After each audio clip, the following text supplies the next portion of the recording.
Hello दोस्तों, welcome back to again matches. जी हाँ दोस्तों, एक बार मैं फिर लेकर आया हूँ नया टॉपिक, चंपारण सत्याग्रह। इस टॉपिक से एग्जाम में हमेशा क्वेश्चन देखे जाते हैं। हमेशा की तरह हम लोग सबसे पहले थ्योरी पार्ट को कवर करेंगे, फिर लास्ट में सारे पीसीएस और यूपीएससी और अदर्स गवर्नमेंट एग्जाम में पूछे गए सारे क्वेश्चन को भी सॉल्व करेंगे। दोस्तों, जो लोग अभी नए नए इस चैनल से जुड़े हैं तो इस चैनल को सब्सक्राइब कर लें और बेल आइकॉन को हिट करें, प्रेस करें, ताकि नेक्स्ट वीडियो अपलोड होने पर आपको समय पर नोटिफिकेशन मिल सके। तो चलिए दोस्तों, हम लोग स्टार्ट करते हैं चंपारण सत्याग्रह। इस टॉपिक को हम लोग किस तरह से कवर करेंगे वो कंटेंट में हम लोग यहाँ पे देख रहे हैं। सबसे पहले हम लोग इस टॉपिक का स्मॉल ओवरव्यू लेंगे, उसके बाद फिर गांधी जी का स्मॉल बैकग्राउंड को हम लोग कवर करेंगे। चंपारण सत्याग्रह से संबंधित जितने भी सारे फैक्ट्स होंगे स्टार्टिंग से लेकर एंड तक पूरा का पूरा हम लोग कंप्लीट करेंगे। चंपारण सत्याग्रह कैसे स्टार्ट हुआ और लास्ट में कहाँ तक कैसे एंड हुआ वो कवर करेंगे। उसके बाद फाइनली हम लोग जितने भी सारे प्रीवियस ईयर्स में क्वेश्चन आए हैं, चाहे वो यूपीएससी में आए हों, बीपीएससी में आए हों, यूपी पीसीएस में आए हों, एमपी पीसीएस में आए हों, या जितने भी अदर्स स्टेट्स के पीसीएस हों या एसएससी में क्वेश्चन आए, सबको हम लोग एट लास्ट हम लोग सॉल्व करेंगे। तो हम लोग स्मॉल ओवरव्यू में यहाँ पे एक चीज समझ लेते हैं कि चंपारण सत्याग्रह होने का कारण क्या था। तो एक यहाँ पर जो हम लोग स्मॉल ओवरव्यू ले रहे हैं, थ्योरेटिकल फैक्ट्स है, यहाँ पे हम लोग थोड़ा सा जानेंगे कि चंपारण सत्याग्रह का कारण क्या बना था। उसके बाद इसी चीज को हम लोग अच्छे से और विस्तृत रूप से समझेंगे, जो कि आगे भी वीडियो में हम लोग समझेंगे। तो रीजन देख लेते हैं यहाँ पे क्या वजह था कि स्मॉल सा ओवरव्यू के फॉर्म में। तो 19वीं शताब्दी के प्रारंभ में गोरे बागान मालिकों ने किसानों से अनुबंध करा लिया, जिसके अंतर्गत किसानों को अपनी भूमि के 3/20 हिस्से में नील की खेती करना अनिवार्य था। यह व्यवस्था तिनकटिया पद्धति के नाम से जानी जाती थी। फिर 19वीं सदी के अंत में जर्मनी में रासायनिक रंगों का विकास हो गया, जिसने नील को बाजार से बाहर खदेड़ दिया। इसके कारण चंपारण के बागान मालिक नील की खेती बंद करने को विवश हो गए। फिर किसान भी मजबूरन नील की खेती से छुटकारा पाना चाहते थे, किंतु परिस्थितियों को देखकर गोरे बागान मालिकों किसानों की व्यवस्था का फायदा उठाना चाहते थे। उन्होंने दूसरी फसलों की खेती करने के लिए किसानों को अनुबंध से मुक्त करने की एवज में लगान व अन्य करों की दरों में अत्यधिक वृद्धि कर दी। इसके अतिरिक्त उन्होंने अपने द्वारा तय की गई दरों पर किसानों को उत्पादन बेचने के लिए बाध्य किया। तो फर्स्ट फैक्ट में क्या है यहाँ पे कि 19वीं शताब्दी में स्टार्टिंग पीरियड था, उस समय नील का डिमांड बहुत ज्यादा था। तो जो गोरे बागान के मालिक जो थे, वो जो प्लांटर्स थे, उन्होंने किसानों से कॉन्ट्रैक्ट करा लिया। उस कॉन्ट्रैक्ट के अंतर्गत किसानों को 3/20 हिस्से में नील की खेती करना था। 3/20 का मतलब क्या हुआ कि जो 3 जो है ये 3 कट्ठा है और ये क्या है 20 कट्ठा है, यानी 20 कट्ठे में किसानों को हर हाल में 3 कट्ठा नील की खेती करना अनिवार्य है। और 20 कट्ठे को भी 1 बीघा कहा जाता है, 1 बीघा बराबर 20 कट्ठा, यानी कि 1 बीघा में 3 कट्ठा नील की खेती करना हर हाल में अनिवार्य है। यानी कि अगर किसान के पास कोई 100% जमीन है तो उसमें से 15% उसको क्या करना है, नील की खेती करना है। 3/20 को अगर हम लोग 100% से मल्टीप्लाई करते हैं तो ये आएगा कट के कितना, 15%। इसी 3 कठिया में ये 3 जो है 3 नंबर है, और कठिया मीन्स क्या हुआ, कट्ठा है, 3 कट्ठा पर खेती करना। फिर 19वीं सदी में क्या हुआ कि जर्मनी में औद्योगिक क्रांति चल रहा था। तो 19वीं सदी के अंत में जर्मनी में रासायनिक रंगों का विकास हुआ, यानी सिंथेटिक कलर का प्रोडक्शन व निर्माण हुआ, जिसने नील को बाजार से बाहर कर दिया। और इसके कारण चंपारण के बागान मालिक जो थे उनको नील की खेती बंद करने के लिए विवश हो रहे थे। तो दो परिस्थिति हो गया, एक तो नील बागान के जो मालिक थे, जो प्लांटर्स थे, वो अपना नील की खेती को बंद करने के लिए मजबूर हो रहे थे। दूसरा किसान भी थे जो नील की खेती नहीं करना चाह रहे थे। अंग्रेजों ने इसी चीज का फायदा उठाया। उन्होंने सोचा कि नील की खेती तो बंद करना ही है और किसान भी नील की खेती नहीं करना चाह रहे हैं। तो इस स्थिति में किसानों को अनुबंध से मुक्त करने की एवज में इन लोगों के पर क्या कर दिया, अत्यधिक कर लगा दिया, लगान भी लगा दिया और अत्यधिक करों में वृद्धि कर दी। अब हम लोग गांधी जी पर एक स्मॉल ओवरव्यू ले लेते हैं, थोड़ा बैकग्राउंड जान जाते हैं गांधी जी का। तो यहाँ पे एक निष्क्रिय प्रतिरोध यानी पैसिव रेजिस्टेंस। तो यहाँ पर पैसिव रेजिस्टेंस के बारे में मैं क्यों बात कर रहा हूँ, क्योंकि गांधी जी पहले सत्याग्रह के बारे में नहीं जानते थे। इसलिए जब साउथ अफ्रीका में गांधी जी थे तो वहां पर सरकार के विरुद्ध पैसिव रेजिस्टेंस का प्रयोग करते थे। पैसिव रेजिस्टेंस जो होता है वो एक प्रकार का युद्ध नीति है। अगर दुश्मन आपसे ज्यादा शक्तिशाली है, यानी अगर दुश्मन आपसे ज्यादा शक्तिशाली है तो आप उससे लड़ नहीं सकते। इसलिए उस समय यूरोप में पैसिव रेजिस्टेंस का यूज होता था। इस युद्ध नीति में शत्रु से सीधा युद्ध ना करके उसे हर प्रकार से तंग करना, छल कपट से उसे हानि पहुंचाना, या उसे किसी प्रकार से नीचा दिखाना, या उसे नुकसान पहुंचाना, ये सब पैसिव रेजिस्टेंस की नीति थी। और वर्तमान में भी अगर हम लोग देखेंगे, आप अगर किसी कंपनी में या सरकारी नौकरी कर रहे हैं तो आपका कलीग या आपका सीनियर आपको इसी नीति के अंतर्गत आपको परेशान करता है या आपको नीचा दिखाने की कोशिश करता है या खुद अच्छा प्रमोशन लेने के लिए आपकी बुराई करता है। और अगर आप कॉलेज और यूनिवर्सिटी स्कूल में भी आप देखेंगे तो टीचर भी इसी तरह की नीति का प्रयोग करते हैं। तो कभी स्टूडेंट को अटेंडेंस के नाम पे धमकाते हैं या अगर इंटरनल मार्क्स के नाम पे धमकाते हैं। अब स्टूडेंट क्या करे, स्टूडेंट मजबूरी में फिर क्या करता है, टीचर को बोलता है नमस्कार सर, प्रणाम सर, आशीर्वाद दिए सर। तो इस तरह से टीचर का वो चापलूसी करता है। और टीचर क्या करते हैं, पैसिव रेजिस्टेंस के द्वारा स्टूडेंट को डराना या उसे नीचा दिखाना या उसे डिमोरलाइज करना, ताकि स्टूडेंट उस टीचर पे हावी कभी ना हो। लेकिन इस प्रकार की जो नीति थी गांधी जी को पसंद नहीं थी। इसलिए गांधी जी ने अमेरिका के दार्शनिक हेनरी डेविड थॉरो से सविनय अवज्ञा की प्रेरणा ली। यानी कि गांधी जी को सत्याग्रह की प्रेरणा जो मिली वो अमेरिका के दार्शनिक हेनरी डेविड थॉरो से मिली। फिर गांधी जी ने सरकार के विरुद्ध अहिंसात्मक प्रतिरोध या सविनय अवज्ञा प्रारंभ किया। इस प्रकार के प्रतिरोध को नाम देने के लिए गांधी जी ने एक प्रतियोगिता रखी। इस प्रतियोगिता में गांधी जी ने कहा, मुझे एक ऐसा नाम सुझाओ जो मैं सरकार के विरुद्ध युद्ध नीति के रूप में प्रयोग कर सकूं। उन्होंने सदाग्रह शब्द सुझाया।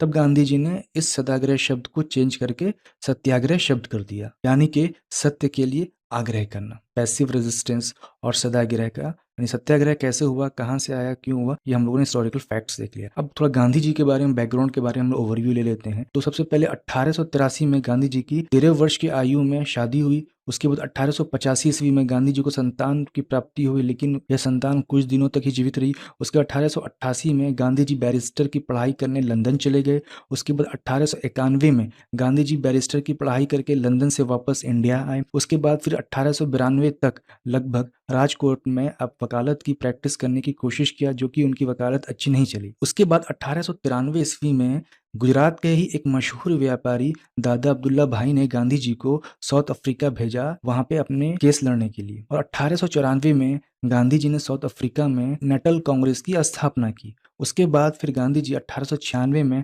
भारत लौटे 6 महीने के लिए लगभग। उसके बाद फिर अपने बीवी और बच्चों को लेकर फिर गांधी जी साउथ अफ्रीका चले गए। उसके बाद 1901 में गांधी जी फिर भारत लौट कर आए। कांग्रेस का 17वां अधिवेशन चल रहा था कोलकाता में, उसमें पार्टिसिपेट किया। और इस अधिवेशन के जो अध्यक्ष थे वो दिनेश वाचा थे। उसके बाद फिर गांधी जी 1902 को साउथ अफ्रीका चले गए, क्योंकि वहां पे जो साउथ अफ्रीका में प्रवासी भारतीय रह रहे थे, उन्होंने गांधी जी को फिर बुलाया। तो गांधी जी फिर 1902 में साउथ अफ्रीका चले गए।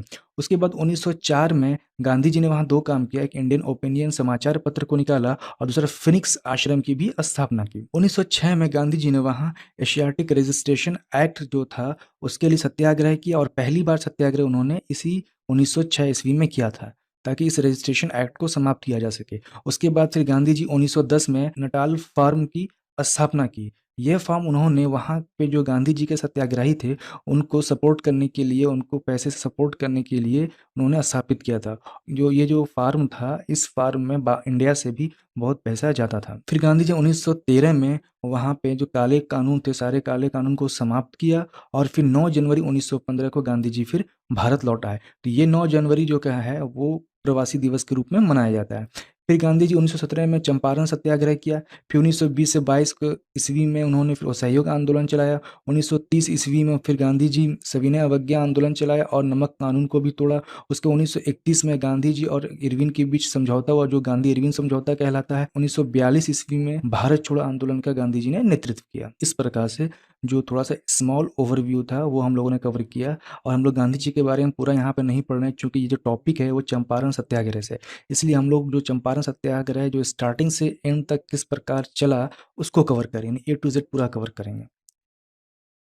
अब यहाँ पे हम लोग देखते हैं कि 19वीं शताब्दी के प्रारंभ में उस समय नील से सबसे ज़्यादा अधिक नफा कमाया जा रहा था। नील से बिजनेस किया जा रहा था। ये तरह का व्यावसायिक फसल था, और इस व्यावसायिक फसल से बहुत ज़्यादा नफा कमा रहे थे अंग्रेज।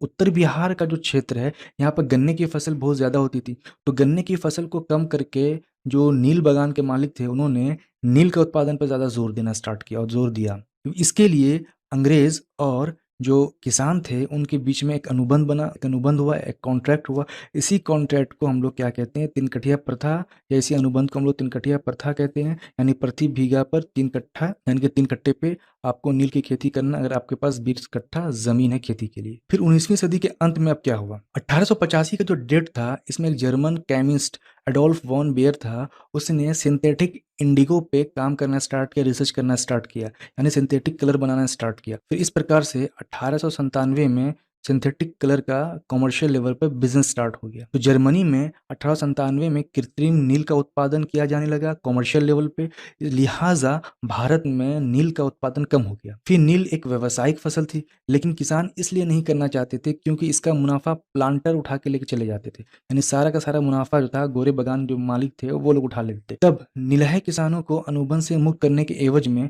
किसानों से लगान के अतिरिक्त 46 तरह का टैक्स वसूलने लगे। तो जब 1897 में क्या हुआ, 1897 में जब सिंथेटिक कलर का निर्माण हो गया, तब भारत में नील का जो उत्पादन बहुत कम हो गया। क्यों? जो सिंथेटिक कलर जो बन रहा था तो वो मशीन से बन रहा था और उसमें लेबर कॉस्ट भी कम था, तो जिसकी वजह से सस्ता बन रहा था। और जो भारत में जो नील की खेती की जा रही थी उसमें कल्टीवेशन कॉस्ट भी था और उसके बाद फिर उसमें लेबर कॉस्ट भी ऐड था, जिसकी वजह से ये नील काफ़ी महंगा हो रहा था। तो जर्मनी में जब सिंथेटिक कलर का निर्माण हो गया और वो सस्ता में मिल रहा था तो फिर सब लोग उसी को खरीद रहे थे। तो अब नील को क्यों खरीद, इसके वजह से जो कारखाने लगे थे बागान मालिकों के बिहार में, उत्तर बिहार में, तो वहाँ पे उन लोगों को घाटा हो रहा था। तो जिसकी वजह से ये लोग क्या करना चाह रहे थे, नील बागान मालिक अपना नील का जो कारोबार था वो बंद करना चाह रहे थे और उसके बाद किसान भी नील की खेती नहीं करना चाह रहे थे। तो अंग्रेज इसी बात का फ़ायदा उठाकर किसानों से जो अनुबंध तिनकठिया का हुआ था किसानों और जो नील बागानों के बीच में, उन्होंने कहा कि हम लोग इसको हटा देते हैं तिनकठिया प्रथा को और इसके बदले आप लोग 40 तरह के भाई टैक्स हो। अब क्या था, किसान जो थे वो तो ब्रिटिश सरकार को भी टैक्स दे रहे थे। अब उसको साथ ही साथ क्या हुआ कि नील बागानों को भी टैक्स देने लगे, जबकि किसानों से टैक्स लेना गैर कानूनी था। लेकिन चंपारण के जो प्लांटर्स थे वो ब्रिटिश थे, सरकार ब्रिटिश की थी, इसी की वजह से ये लोग इस चीज़ की परवाह नहीं करते थे। तो 1897 के पहले तिनकठिया प्रथा चल रही थी। फिर 1897 के बाद जब जर्मनी में इंडिगो रिवॉल्यूशन हुआ तो उस समय लगभग 19,000 टन नील का, यानी कि सिंथेटिक कलर जो था, सिंथेटिक ब्लू कलर जो था, उसका निर्माण हो रहा था। फिर जब 1914 तक आते-आते जब फर्स्ट वर्ल्ड वार स्टार्ट हुआ तो उस समय ये 19,000 टन से घटकर 1,000 टन के आसपास नील हो गया। क्यों? फर्स्ट वर्ल्ड वार के बाद जो जर्मनी में जो एक्सपोर्ट हो रहा था सिंथेटिक कलर का, फर्स्ट वर्ल्ड वार की वजह से बंद हो गया। फिर यहाँ पे क्या हो गया, दोबारा फिर नील का डिमांड बढ़ गया। तो फिर जो बागान के मालिक थे, जो प्लांटर्स थे, उन्होंने फिर क्या किया, किसानों पर ज़बरदस्ती नील की खेती के लिए, ज़बरदस्ती नील की खेती करने के लिए दबाव डालने लग गए। अब इस कंडीशन में क्या-क्या घटना होगी? अब किसान जो ज़बरदस्ती नील की खेती भी कर रहे थे, उसके ब्रिटिश सरकार को लगान भी दे रहे थे, फिर ऊपर से जो किसान थे वो प्लांटर्स को अलग तरह से टैक्स भी दे रहे थे। तो इस समय किसानों की जो स्थिति बहुत बुरी हो गई थी, एकदम दयनीय स्थिति हो गई थी, भुखमरी बढ़ गई थी, बेरोज़गारी हो गया था, ज़बरदस्ती नील की खेती करवा रहे थे लोग, क्यों किसानों के साथ मार-पीट करना, अगर वो खेती नहीं करते तो इस तरह से जुल्म और अत्याचार किसानों पे बहुत ज़्यादा बढ़ गया। तब इसमें क्या हुआ, एक राजकुमार शुक्ल थे, जो कि चंपारण के ही रहने वाले थे, उन्होंने फिर क्या हुआ, अंग्रेज़ों के खिलाफ एक आंदोलन छेड़ दिया। तो अब हम लोग राजकुमार शुक्ल के बारे में थोड़ा जान जाते हैं। राजकुमार शुक्ल जो थे वो सतवरिया गाँव के रहने वाले थे और ये गाँव पश्चिम चंपारण जिला में पड़ता था। हथुआ में नौकरी कर रहे थे, तो उस समय हथुआ जो जगह है, क्षेत्र है, वहाँ वो नौकरी कर रहे थे। उस समय किसानों के प्रति इनकी सहानुभूति थी। तो एक दिन जो अंग्रेज़ था, उसने क्या किया कि राम शुक्ल को, जो गन्ना का जो लाठी होता है, उस लाठी से राम शुक्ल को पीठ में वो गन्ना घुसेड़ दिया। तो जिससे राजकुमार शुक्ल को गुस्सा आया और उन्होंने क्या किया कि जो अंग्रेज़ जो था उसको भरदम डंगाया। अब डंगाने के बाद फिर वो लौट के अपने गाँव आ गए। तब उसके बाद से राजकुमार शुक्ल ने ठान लिया कि अब किसानों के लिए, हक की लड़ाई के लिए वो अब अपनी आवाज़ उठाएँगे और 1907 से उन्होंने इसके लिए कोर्ट कचहरी का चक्कर लगाना स्टार्ट कर दिया। किसानों हक की लड़ाई लड़ने के लिए फिर मैदान में उतर गए। लेकिन फिर इनसे इससे कोई फ़ायदा नहीं हो रहा था। राजकुमार शुक्ल को भी झूठे मुकदमे फँसाकर उनको जेल डालने की कोशिश किया जा रहा था। तब राजकुमार शुक्ल ने क्या किया, 1915 को वे कानपुर गए। कानपुर में गणेश शंकर विद्यार्थी थे, उनसे मिले, जो प्रताप समाचार पत्र के संपादक थे, और उनको फिर सारी चीज़ें बात बताई। तब गणेश शंकर विद्यार्थी थे, उन्होंने 4 जनवरी 1915 को प्रताप में चंपारण में अंधेरा नाम से एक आर्टिकल्स निकाला और इससे पूरे भारत को अवगत कराया। फिर गणेश शंकर विद्यार्थी ने राजकुमार शुक्ल को सलाह दिया कि आप जाकर गांधी जी से मिलिए और ये सब जो स्थिति है उनको अवगत कराई। तब राजकुमार शुक्ल फिर साबरमती आश्रम पहुंचे, लेकिन वहाँ गांधी जी मिले नहीं, जो कि वो पूना गए हुए थे। उसके बाद फिर राजकुमार शुक्ल लखनऊ में अधिवेशन हो रहा था, वहाँ पहुंचे।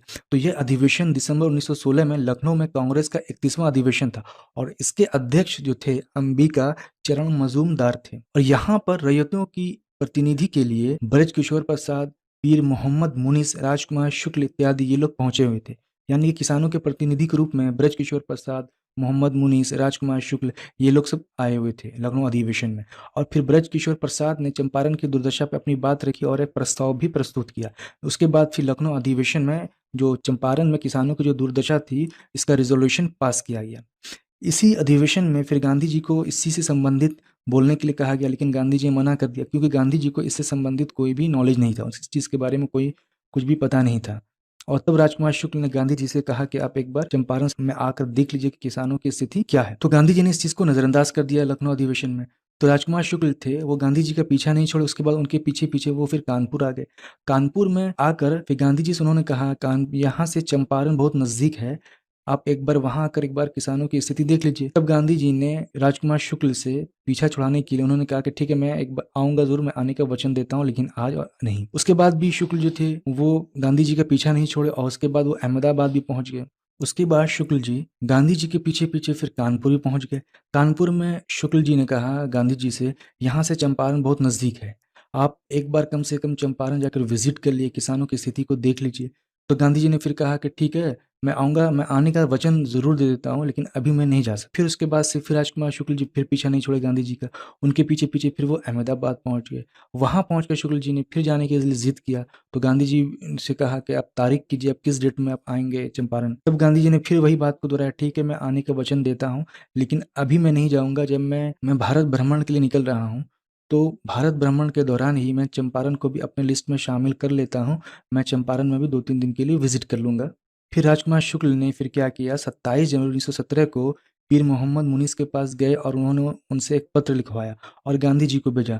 तो गांधी जी ने जब इस पत्र को पढ़ा तो बहुत अधिक प्रभावित हो गए और फिर चंपारण आने का कार्यक्रम बनाया। इसके लिए फिर गांधी जी ने 7 मार्च 1917 को एक लेटर लिखा राजकुमार शुक्ल को कि वो कोलकाता आएँ और अब मुझे अपने साथ चंपारण लेकर चलें। लेकिन जो लेटर गांधी जी ने लिखा था वो शुक्ल जी को मिला नहीं। तब फिर उन्होंने एक तार जो इमरजेंसी था वो राजकुमार शुक्ल को भेजा और तब राजकुमार शुक्ल को वो तार मिला और फिर तब वो कोलकाता में पहले से ही आकर डेरा डालकर बैठ गए थे। 9 अप्रैल 1917 को गांधी जी और राजकुमार शुक्ल बिहार के लिए निकले। तो गांधी जी ने उस समय चलते हुए कहा कि अनपढ़ निश्चयमान किसान ने मुझे जीत लिया। तो ये गांधी जी का सेंटेंस था, बहुत मोस्ट इंपॉर्टेंट सेंटेंस है राजकुमार शुक्ल के लिए। और ये एग्जाम में क्वेश्चन आ सकता है कि ये सेंटेंस किसने कहा। तो गांधी जी ने कहा, किसके लिए कहा, तो राजकुमार शुक्ल के लिए कहा। और किसके संदर्भ में ये हुआ था, तो चंपारण सत्याग्रह के संदर्भ में हुआ। इससे क्वेश्चन यहाँ से बन सकता है। उसके बाद फिर 10 अप्रैल को गांधी जी बांकीपुर पटना स्टेशन पहुंचे 1917 को। जब गांधी जी पटना स्टेशन पहुंचे तो वहां पर उनको कोई लेने के लिए, रिसीव करने के लिए आया नहीं था, क्योंकि उस समय गांधी जी को कोई इतना जानता नहीं था, सिर्फ थोड़ा नाम से जानता था, उनके फेस से उनको ज़्यादा नहीं जानता था। और गांधी जी उस समय महात्मा भी नहीं बने थे, चूंकि महात्मा वो चंपारण सत्याग्रह के बाद बने थे। इसलिए तब राजकुमार शुक्ल ने उन्होंने गांधी जी को फिर राजेंद्र प्रसाद के घर पर लेके गए। उस समय वो किराए के मकान में रहते थे राजेंद्र प्रसाद, लेकिन उस समय राजेंद्र प्रसाद घर पे मौजूद थे नहीं। तब राजेंद्र प्रसाद के नौकर जो थे गांधी जी को घर के अंदर आने नहीं दिया और उनको बाथरूम भी यूज़ करने नहीं दिया, रूम में आने भी नहीं दिया, चूँकि गांधी जी वैश्य जाति के थे। इसी की वजह से गांधी जी के साथ ये थोड़ा भेदभाव हुआ। और तब गांधी जी ने इसके संदर्भ में ये भी कहा कि ये पहली बार मेरे साथ नहीं हो रहा और मुझे इसकी आदत है।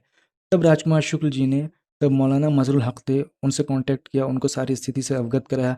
तब मौलाना मजरुल हक अपनी गाड़ी से आए और गांधी जी को फिर अपने घर ले गए और वहाँ फिर गांधी जी जो फ्रेश होना था फ्रेश हुए। फिर उसी शाम गांधी जी गंगा नदी को पार करके स्टीमर के द्वारा हाजीपुर पहुँचे। वहाँ से फिर वो मुजफ्फरपुर पहुँचे और मुजफ्फरपुर में गांधी जी ने फिर किसानों से बात किया, वहाँ से डेटा कलेक्ट किया कि किसानों की क्या स्थिति है, पूरा लिस्ट बनाया। उसके बाद फिर 15 अप्रैल 1917 को गांधी जी मोतिहारी चंपारण पहुंचे। अब चंपारण में क्या हुआ, चंपारण में गांधी जी को पता चला कि जसौली पट्टी गांव में एक संपन्न किसान पर नीलहों द्वारा अत्याचार किया गया है। तो गांधी जी ने अगले दिन जसौली पट्टी जाने का फिर निश्चय किया। तब गांधी जी जसौली पट्टी जब जा रहे थे तो वो हाथी पर सवार होकर जा रहे थे।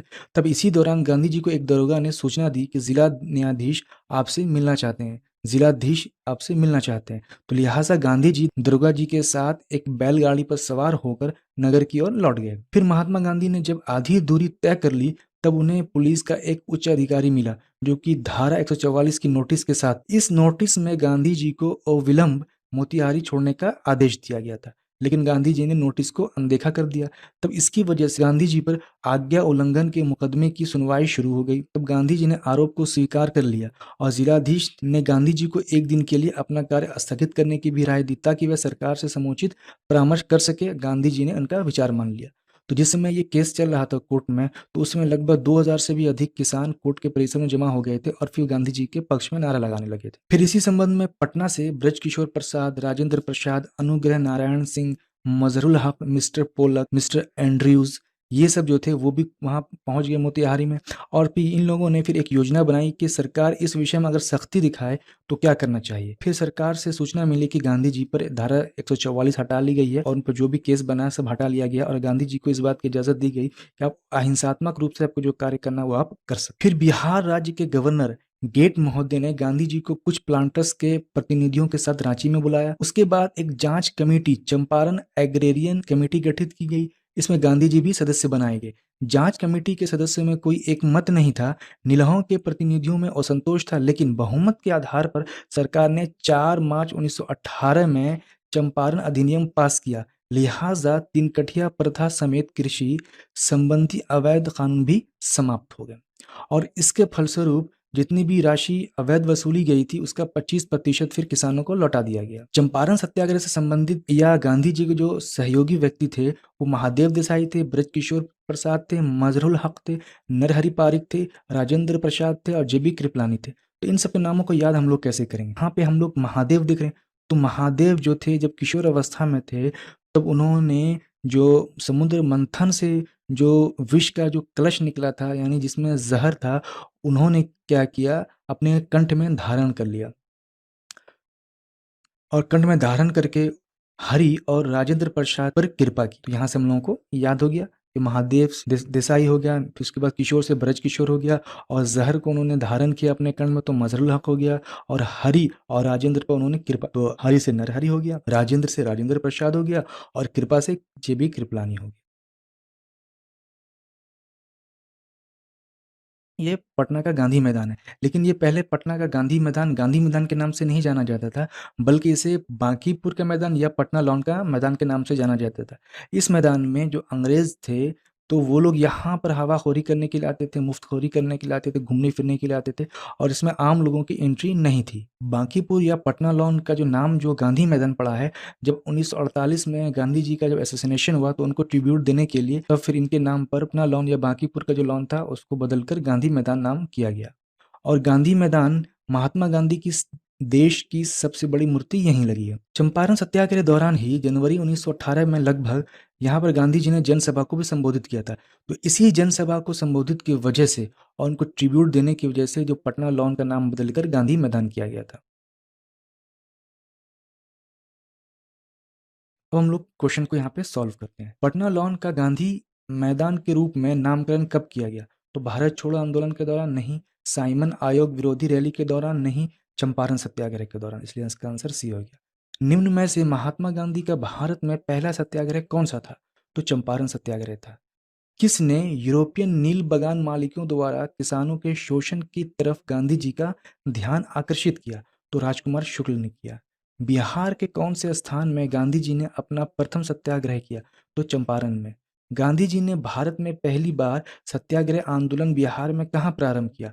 तो चंपारण में प्रारंभ किया। चंपारण नील आंदोलन के राष्ट्रीय नेता कौन थे? तो महात्मा गांधी थे। महात्मा गांधी ने सर्वप्रथम किस किसान आंदोलन में भाग लिया? तो किस किसान आंदोलन में भाग लिया था? तो चंपारण में। तो चंपारण में। चंपारण आंदोलन से कौन संबंधित नहीं था? राजेंद्र प्रसाद नहीं, राजेंद्र प्रसाद संबंधित थे।